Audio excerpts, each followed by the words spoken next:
खुलुमबाय लोगोफोर, आंनि बे खौरां बिलाइ YouTube चेनेलाव गासैखौबो बरनाय जाबाय। आसा खालामो नोंथांमोना मोजाङैनो दं। जुदि नोंथांमोना निउस नायनो मोजां मोनो अब्ला बे चेनेलखौ साबस्क्राइब बानायना ला। थ' बिदिब्ला दिनैनि खौरां बिलाइखौ आं फरायथिनो आखायाव लाबाय। गिबि खौराङावनो दङ UPPL दोलोआ 2025निफ्राय 2030 मायथाइसिम मोनसे बेरेखा दोलोनि रल लानानै खामानि मावनो थांखि लादों। गोदान BTC काउन्सिलनि समायखिरा लानायनि सोमोन्दै नार्जारिया मख'बावो दि UPPLखौ दासिमबो मावख'आरि हांख्रायहरनाय जायाखै। हांख्रायहरनायनि उनाव दोलोआ बाहागो लागोन। मैया गावनि क'क्राझार गाहाय मावख'आव जानाय मोनसे मेलनि गेजेरजों इउनाइटेड पिपल्स पार्टी लिबारेल UPPLआ फोसावो दि बियो बड'लेण्ड टेरिटरियेल काउन्सिल BTCआव बेरेखा दोलोनि बिबानखौ लागोन आरो गावनि मावनांगौ हाबाफोरखौ बिबान लानानै मावफुंगोन। बे जथुम्माखौ UPPLनि आफादगिरि आरो BTCनि गाहाय मावफुं सोद्रोमा प्रमद बर'आ दैदेनदों आरो बे मेलाव आसाम बिफाननि मन्त्रि इउजि ब्रह्मजों लोगोसे गागि दैदेनगिरिफोरा बाहागो लादों। मेलनि उनाव UPPLनि नेहाथारि राजु नार्जारि बिथाङा बुङो दि बावैसो सिगां जानाय BTC बिसायख'थियाव सुबुंफोरा बड'लेण्ड पिपल्स फ्रन्ट BPFनि फारसे भट होदोंमोन। बिथाङा बुंबावो दि UPPLआ बे थिरांथाखौ मान होयो। नार्जारि बिथाङा बुङो दि बेरेखा हानजा महरै UPPLआ सुबुंफोरनि मोजांनि थाखाय थान्दैथि खालामगोन। खुंथायाव थानाय दोलोआ बिबान रुजुनगोन आरो मोनफ्रोमबो बिथिङावनो समाजखौ सिबिनो नाजाबाय थागोन। बेजों लोगोसे UPPLआ श्रीरामपुर ओनसोलाव बिसायख'थिनि उनाव जानाय हिंसायारि जाथायनि सायाव गोथौ दुखु फोरमायदों। नार्जारिया बुङो दि माखासे BPF सोद्रोमाफोर आरो जेंना खालामग्राफोर बिथांमोनहा ओनसोलाव माइन'रिटि UPPLनि मददगिरिफोरखौ सिगिगासिनो दं। बेफोरबायदि खामानिफोरा सुबुंखान्थिनि थाखाय खैफोद लाबोयो होनना बिथाङा बुंबावो। दोलोआ क'क्राझारनि पुलिस सुपारिन्टेन्डेन्ट अफ पुलिस आरो DGPनिसिम मोनसे नालिस मेम'रेन्डाम गथायनो थांखि लादों आरो बिथांमोनखौ आयेन आरो आब्रुथिखौ फोथांना लाखिनो थाखाय राहा लानो खावलायो। फैगौ बिसायख'थिनि थाखाय थियारि जानो थाखाय UPPLआ दानिफ्राय 6 दाननि उनाव जानो गोनां आसाम बिधान सभा बिसायख'थिनि थाखाय 15 सोद्रोमा गोनां एसेम्बलि कमिटि दाफुंगोन होननानै फोरमायदों। बेजों लोगोसे दोलोआ नबेम्बर दानाव बोसोरथाम जथुम्मा खुंनो थांखि लादों। गोदान BTC काउन्सिलनि समायखिरा लानायनि सोमोन्दै नार्जारिया मख'बावो दि UPPLखौ दासिमबो मावख'आरि हांख्रायहरनाय जायाखै। हांख्रायहरनायनि उनाव दोलोआ बाहागो लागोन। बिथाङा थांनाय 5 बोसोराव UPPLनि जाफुंसारनाय गुबैयै ओनसोलाव गोजोन आरो उदां बिबुंथिनि गोहोखौ बांहोनायाव मख'नानै बुंबावो। बिथाङा बुंबावो दि UPPLनि सिङाव कन्टेन्ट सोरजिगिरिफोरजों लोगोसे सुबुंफोरा जेबो गिनाय गैयाजासे गाव गावनि बिबुंथिफोरखौ उदाङै फोरमायनो हागोन आरो फैबाय थानाय बोसोरफोराव बेबायदि आबहावाया सोलिबाय थागोन होनना बिथाङा मिजिंथियो। गुसुङै बुंनो थाङोब्ला UPPLआ सुबुं दारारि बेसेननि फारसे गावनि बावसोमनायखौ रोखा खालामो आरो बड'लेण्ड ओनसोलारि ओनसोलाव मोनसे सोरजिलु बेरेखा हानजा महरै खामानि मावगोन होनना खोथा होयो। नैथि खौराङाव दङ गरिमा सइकिया गार्गआ जुबिननि पस्टमर्टेम रिपर्टखौ CID टीमनो हरफिनबाय। बियो बिथांनि गावारि सम्पथि नङा होनना। रुंसारि मेथाइ रोजाबगिरि जुबिन गार्गनि बिसि गरिमा सइकिया गार्गआ नायबिजिरगिरि हानजानो पस्टमर्टेम रिपर्टखौ होदों आरो बुङो दि बे बाथ्राखौ बियो हमथानो नाङा। बिथाङा बुङो दि बिथाङा जेबो राहा लानो लुबैया जाय नायबिजिरनायाव हेफाजाब एबा हेंथा होनो हायो। बिथाङा केसखौ थारथि महरै सामलायनो थाखाय भारतनि आयेनारि आरो न्यायारि खान्थिफोरनि सायाव गावनि फोथायनायखौ फोरमायदों। जुबिनखौ बिस होनानै बुथारनाय जानो हागौ होननानै दाबि खालामनायनि फिननायाव गरिमाया दायनिगिरि सुबुंखौ गोख्रों साजा होनो खावलायदों। सिंगापुराव जानाय गिबि पस्टमर्टेम रिपर्टनि उनाव आसाम पुलिसआ बिथांखौ नैथि पस्टमर्टेम रिपर्ट होयो, जेराव जुबिनआ सानस्रिनाय समाव जिउ गोमायो।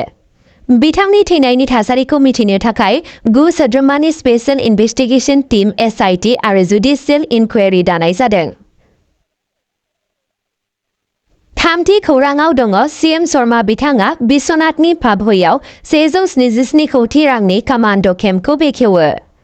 आसाम चिफ मिनिस्टार हिमन्त बिश्व शर्मा बिथाङा सनिबारखालि बिश्वनाथ जिल्लानि दिरिं ओनसोलनि पाबहैयाव मोनसे गोदान कमान्ड' बेटालियन केम्प बेखेवो। बे केम्पआ आसाम पुलिसखौ गोदान महर होनो आरो गोख्रों खालामनो थाखाय हादोरसाजों लुफुंजानाय गावनि रोखोमनि बाथि बादा। बे केम्पआ 2018 बिगा हा आरो बेनि बेसेना 177 कोटी रांसो जागोन। बेयाव सा 400 मावथिफोर थानो हानाय गोहो दं। बे सुबिदाफोरनि गेजेराव गंसे हेलिपेड, गंसे देहा फाहामसालि, पुलिस गथ'फोरनि थाखाय गंसे फरायसालि, मोनसे नामखर आरज गाबग्रा हल, मोनसे समाजारि मिरु, गेलेमु आरो पेरेड फोथार, गोदान मुगानि अर रैखाथि खान्थि आरो मोनसे कम्पिउटार नायसोमसालि दं। सीएम शर्मा बिथाङा बुङो दि जाय मोनबा जिल्लाफोराव कामान्ड जखेम लुफुंजाबगासिनो दं कार्बि आंलं, हाइलाकान्दि, चराइदेव, सदिया, बिश्वनाथ, बे गिबि केम्पखौ फोजोबनाय आरो मावख'आरि महरै बेखेवनाय जादों।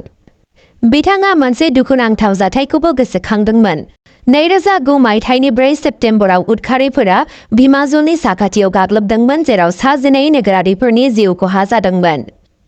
बिथाङा मैयानि बेखेवनाय हाबाफारिखौ ओनसोलनि थाखाय सोलायनाय आरो गोहोनि नेरसोन होननानै बुङो।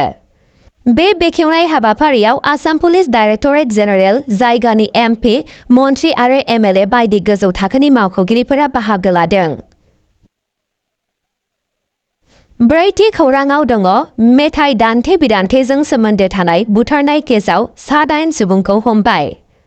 दशमीनि समाव बामुनि मैदामनि दुर्गा फुजा पेन्डेलाव जानाय 26 बोसोर बैसोनि अभिनाश रजकखौ बुथारनायनि दायाव गुवाहाटी पुलिसआ सा 8 सुबुंखौ खादों। बे बुथारनाया रोजाबगिरि जुबिन गार्गनि मेथाइ दामनायखौ लानानै नांज्लायनायनिफ्राय जागायदों होननानै बुंनाय जादों। पुलिसआ फोरमायनाय बायदिब्ला पेन्डेलाव थानाय गोबां सुबुंफोरा जौ लोंनानै दंमोन, जायनि थाखाय थासारिया गाज्रिसिन जानो हागौ। मावख'गिरिफोरा एफआइआर नं 239/25 नि सिङाव केस रेजिस्टार खालामो आरो सोमोन्दो गोनां आयेनारि दफाफोरखौ बाहायगासिनो दं। नायबिजिरनायाव पुलिसआ मिथिनो मोनो दि माखासे दायनिगिरिफोरा सीसीटीवी फुटेजजों लोगोसे फोरमानफोरखौ खोमोरनो एबा गाज्रि खालामनो नाजादोंमोन। मोनसे सीसीटीवी केमेरानि रेकर्डिंखौ गोसो जानानै खहा खालामनायबो जादों। हमजानाय सा 8 सुबुंफोरनि मुंफोरा जाबाय राजु दत्त, गपाल दास, बसन्त बासवर उर्फे राजा, बिशाल चक्रवर्ती, बिजु शील, रमेन डाकुआ, शुभेन्द्र शेखर रय, बरन चक्रवर्ती। पुलिसआ बुङो दि आरोबाव सा 10 सन्देह गोनां सुबुंफोरा खारखोमानानै दं आरो बिसोरखौ हमनो थाखाय नागिरनाया सोलिगासिनो। डीसीपी अमिताभ बसुमतारीआ रायजो राजाफोरखौ दायनि सायाव थाबैनो रिपर्ट होनो खावलायो आरो सांग्रांथि होयो दि गोबाव जायोब्ला गोब्राब फिथायफोरखौ होबथानो एबा दायनिगिरिफोरखौ साजा होनो गोब्राब जानो हागौ। बाथि खौराङाव दङ दिनै क'क्राझाराव बीटीसीनि 5थि मावफुं आफादनि समायखिरा लागोन। बड'लेण्ड टेरिटरियेल काउन्सिल बीटीसीनि 5थि मावफुं आफादनि समायखिरा लानाय हाबाफारिनि थाखाय क'क्राझाराव साखाफारा सोलिगासिनो। बे हाबाफारिखौ दिनै 5 अक्ट'बर खालि बड'फा नगरनि बीटीसी सेक्रेटारियेट ग्राउन्डआव खुंफुंनाय जागोन। खौरां बिजोंनिफ्राय मिथिनो मोननाय बादियैब्ला गाहाय मावफुं सोद्रोमा सीएम हाग्रामा महिलारिया गुबुन गोदानै सायख'जानाय सोद्रोमाफोरजों लोगोसे समायखिरा लागोन। आसामनि चिफ हिमन्त बिश्व शर्मा, रायजो बेंगिरि लक्ष्मण प्रसाद आचार्य आरो गुबुन गुबुन सुबुंफोरा बाहागो लागोन होनना मिथिनो मोननाय जादों। बे समायखिराखौ बीटीसीनि प्रथम बुंथिगिरि त्रिदिप दैमारी गाहाय नेहाथारि रबि खथानि दैदेननायाव लागोन। बे हाबाफारिखौ बीटीसी जिल्लाफोराव लाइभ फोसावनाय जागोन जाहाथे गोबां सुबुंफोरा बेखौ नायनो हागोन। साननि जागायनाया सीएमनि गेजेरजों माहारियारि फिरफिला बिरहोनायजों जागोन। थुनुंगाफुरियाव थानाय बड'फा इउएन ब्रह्म मेम'रियेल, देबरगावआव थानाय बड'लेण्ड मुंख्लं गोसोखां खाम्फा आरो बीटीसी एसेमब्लि बिल्डिंनि साखाथियाव थानाय बड'फा इउएन ब्रह्मनि मुसुखाजों लोगोसे गोसोखां खाम्फाफोराव बिबार बावनाय जागोन। बे समायलानाय हाबाफारिया बीटीसीनि गोदान समफारिनि मावख'आरि जागायनायखौ दिन्थियो। बेयो गावखुंथायारि ओनसोलनि थाखाय मोनसे गोनां बुब्लि आरो सोरखारि मावख'गिरि आरो थागिरिफोरा नोजोर होनायजों मिजिंथिनाया मख'जाथाव। 6थि खौराङाव दङ पान कार्डनि गोनांथार आपडेट। 1 जानुवारि 2026 निफ्राय पान कार्डखौ बन्द खालामनाय जागोन जुदि नोंथाङा सरकारनि गोदान नेमखौ उनसंनानै मानियाब्ला। फैगौ 31 दिसेम्बर 2025 मायथाइनि गेजेराव जाय पान कार्डफोरा आधार कार्डजों लिंक नङा बेफोरखौ ब्लक खालामनाय जासिगोन होननानै फोसावदों सरकारा।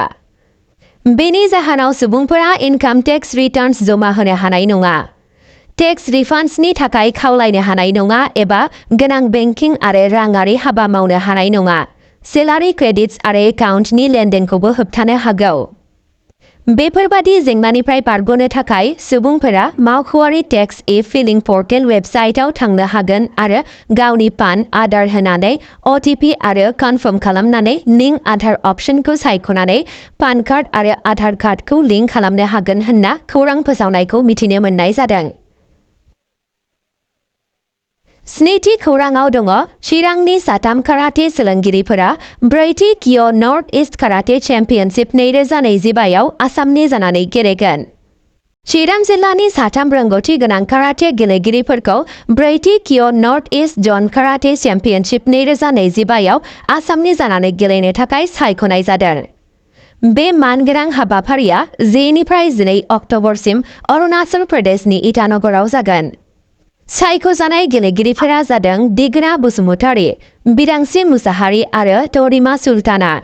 बिथांमोननि सायख'नाया सोरखारि महरै unified karate association of Assam (UKAA) जों रोखा खालामजाबाय। बे चेम्पियनशिपआव सा-सानजा हादोरसाफोरनि जौसिन काराटे गेलेगिरिफोरा बाहागो लागोन, जाय जाखांफुनाय रोंग'थिफोरखौ गावसोरनि रोंग'थिफोरखौ दिन्थिफुंनो थाखाय मोनसे गाहाय प्लेटफर्म होयो। चिरां जिल्ला गेलेमु गौथुमा साथामबो सुबुंनो हामलायथि बावहरो आरो गोग्गानाय आरो फोथायनाय फोरमायदों दि बिथांमोनहा गाव गावनि दिन्थिफुंनायजों जिल्ला आरो हादोरसाखौ गोग्गानाय होगोन। 8थि खौराङाव दङ बाक्सानि गरमदेवआव लक्ष्मी फुजानि थाखाय गोबां साखाफारा। बाक्सा जिल्लाया 6 अक्ट'बरनिफ्राय 11 अक्ट'बरसिम मुसलपुरनि गरमदेवआव मोनसे गिदिर लक्ष्मी फुजा फालिनायनि थाखाय थियारि जादों। बे फोरबोनि 86थि जथुम्माया लक्ष्मी मन्दिरनि फोथाराव जागोन, जेराव गोबां लाहार-फाहार खालामनाया जोबथारगोन। बे हाबाफारिखौ सानफ्रोमबो फालिनायजों बेखेवगोन। 6 अक्ट'बरखालि फुंनि 7:15 रिंगायाव दै लाबोगोन आरो 8:30 रिंगायाव गाहाय दरखंखौ बेखेवगोन। फिरफिला दैखांनाय, बाथि फोजोंनाय, हारिमुआरि दिन्थिफुंनाय, मोसानाय दिन्थिफुंनाय, थुनफावथाय आरो देंखोआरि मोनानि हाबाफारि लानाय जादों। आलासि बुंथिगिरि, सेलेब्रिटिफोर आरो जायगानि दैदेनगिरिफोरा बाहागो लागोन होनना मिजिंथिनाय जादों। बानजायगिरिफोरा बे बोसोराव माखासे गोदान सानस्रि आरो दोरोङारि नङै दांनायनि बिथांखि लादों।